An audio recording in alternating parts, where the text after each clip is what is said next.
யமுனை நதிக்கரையில் வெண்மணலில் ஒளிரும் ஒரு அதிசயம். காலத்தையும் காதலையும் வென்ற தாஜ்மஹால். 17ஆம் நூற்றாண்டில் முகல் பேரரசு இந்தியாவில் உச்சத்தில் இருந்தது. அந்த காலத்தின் பெருமையை பிரதிபலிக்கும் நினைவு சின்னம் இதுவே. மும்தாஜ் மஹால் ஷாஜகானின் அன்பு மனைவி. அவளின் மறைவு பேரரசரை துயரத்தில் ஆழ்த்தியது. அவளின் நினைவாக உலகம் மறக்காத சின்னம் கட்டுவேன் என ஷாஜகான் உறுதியெடுத்தார்.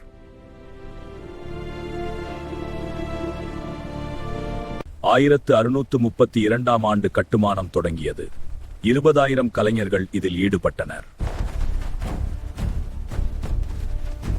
ராஜஸ்தானின் மக்ரானாவில் இருந்து வெண்கல் கற்கள் கொண்டு வரப்பட்டன.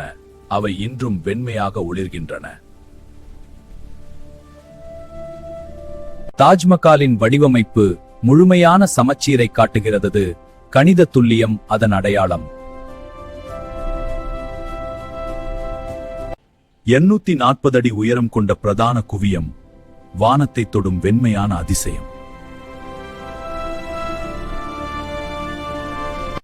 4 கோபுரங்கள் சற்று வெளியே சாய்ந்து கட்டப்பட்டுள்ளன. பாதுகாப்பிற்கான பொறியியல் யோசனை.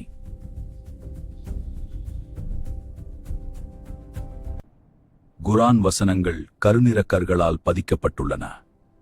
ஆன்மீகம் மற்றும் கலை இணைந்த தருணம்.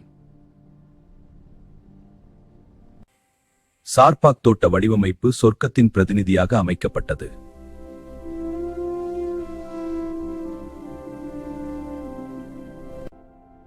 நீர்த்தொட்டியில் பிரதிபலிக்கும் காட்சி இரட்டிப்பு அழகை உருவாக்குகிறது.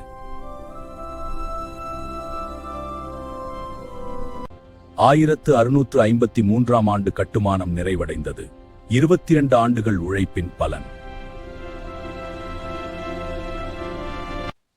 இது ஒரு கல்லறை அல்ல, நிலைத்த காதலின் நிரந்தர சின்னம்.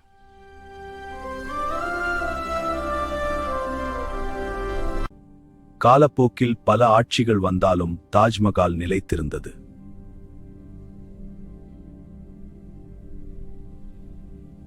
பிரிட்டிஷ் ஆட்சியில் சில பகுதிகள் புதுப்பிக்கப்பட்டன. அதன் அழகு மீண்டும் பாதுகாக்கப்பட்டது.